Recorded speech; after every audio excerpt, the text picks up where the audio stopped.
Hello बच्चों, let's see the question कह रहा है कि HClO4 is stronger acid than HClO3। Reason कहता है कि oxidation state of Cl in HClO4 is +7 and HCl and in HClO3 it is +5। तो देखिए बेटा, अगर आप सबसे पहले तो ऑक्सीडेशन स्टेट निकाल लेते हैं ना कि HClO4 की और HClO3 की। वैसे हम कैसे देखते हैं बेटा, एसिडिटी कैसे देखा जाता है? एक्चुअली हम क्या करते हैं, कंजुगेट बेस को ड्रॉ करते हैं।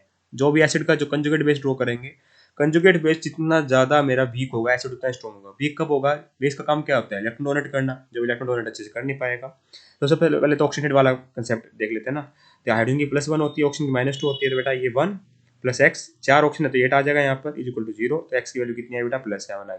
तो HClO4 के अंदर तो Cl क्लोरीन की ऑक्सीडेशन स्टेट क्या है? +7 है। यहाँ हाइड्रोजन की +1, ये x मान लो, ऑक्सीजन की -2, जो कितना आ जाएगा 1 + x - 6 इज इक्वल टू 0। तो x की वैल्यू कितनी आ गई? +5। ठीक है, तो यहाँ कितनी HClO3 के अंदर? +5 है। तो इसका मतलब मैं क्या कहूँगा कि oxidation state of chlorine in HClO4 कितनी है? +7 है। और HClO4 में कितना है? +5 है। मतलब ये बिल्कुल सही लिखा हुआ है। बात करते हैं कि क्या +7 होने के कारण ही ज़्यादा स्ट्रॉन्ग एसिड है? एक्चुअली में ना ऐसे कह तो सकते हैं कि देखिए, +7 का मतलब क्या है कि उसके पास इलेक्ट्रॉन की कमी है तो इलेक्ट्रॉन एक्सेप्ट करेगा, और एसिड का काम क्या होता है? इलेक्ट्रॉन एक्सेप्ट करना। तो वो +5 इलेक्ट्रॉन एक्सेप्ट करेगा, उसकी भी ऑक्सीजन स्टेट ज़्यादा है, इलेक्ट्रॉन की कमी है।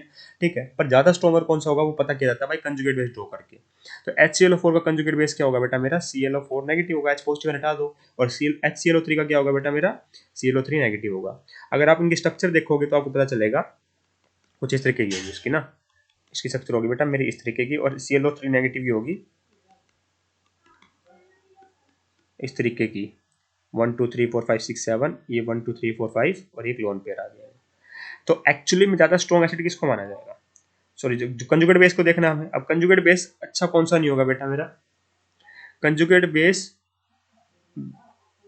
कंजुगेट बेस वीक कब होगा? कंजुगेट बेस वीक कौन सा होगा इनमें से, ये देखना हमें ना। देखिए, एक तो ClO4 नेगेटिव है, और कंजुगेट ये देखिए, ये ज्यादा कंजुगेशन में है ना। ये क्या है हमारा? ज्यादा कंजुगेशन में है, बल्कि इसमें कंजुगेशन होने में ये दो जगह, दो ऑक्सीजन आइटम के साथ कंजुगेशन कर सकता है, और ये क्या है? तीन तीन ऑक्सीजन के साथ कंजुगेशन कर सकता है। ज्यादा कंजुगेशन करेगा तो कंजुगेट बेस वीक हो जाएगा, क्योंकि इलेक्ट्रॉन डोनेट कर नहीं पाएगा।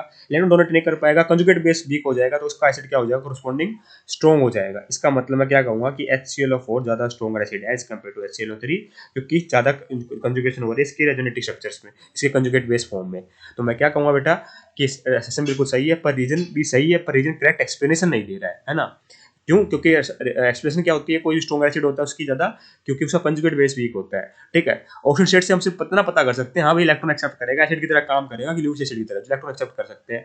पर ज्यादा स्ट्रॉन्गर कौन होगा वो देखते हैं हम कंजुगेट बेस ड्रॉ करके। कंजुगेट बेस ड्रॉ किया, हमने पाया कि कंजुगेट बेस वीक है हमारे HClO4 का। इसका मतलब वो ज्यादा स्ट्रॉन्ग एसिड होगा, क्योंकि कंजुगेट बेस वीक कब होगा? जब इलेक्ट्रॉन डोनेट नहीं कर पाया होगा। इसका मतलब सेशन भी सही है, रीजन भी सही है, पर रीजन करेक्ट एक्सप्लेनेशन नहीं दे रहा। तो ऑप्शन नंबर 2 को मैं टिक करूंगा बेटा, ना कि 1 को, ना 3 को, ना 4 को। ठीक है, both assertion reason are true, but reason is not the correct explanation of the assertion. I hope you got the answer. Option number 2 is correct here. Thank you so much.